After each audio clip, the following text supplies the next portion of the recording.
You already saw it. There you go. So I'm going to start here. I'm going to start in the front headlock. There will be times when I would like to. There are trade-offs to the position itself. Guillotine is one of the tightest variations of a choke you can have, mostly because you're just attacking the isolated neck. There will be variations of head and arm chokes, though they're not as tight. You really got to focus on that underlying principle of pressing the head to the chest to be able to apply pressure to this. What I'm going to do is I'm going to start here with my hand connected over the top of the arm. I'm going to circle past the arm. Okay?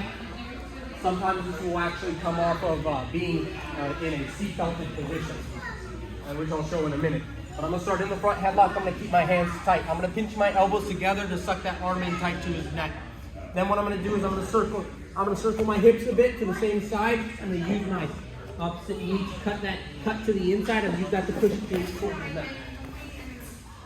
I use my knee to push his arm into his neck. I tighten my grip by pulling my own hand. And then what I do is I don't fall to my butt. I fall on his head. Because that's going to, again, tighten the space around his arm.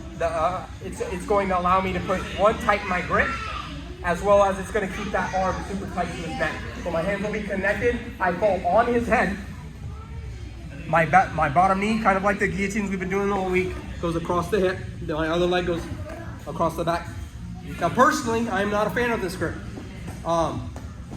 You'll feel it. Try both. But what I'm going to do is, again, I'm going to focus on compressing the head.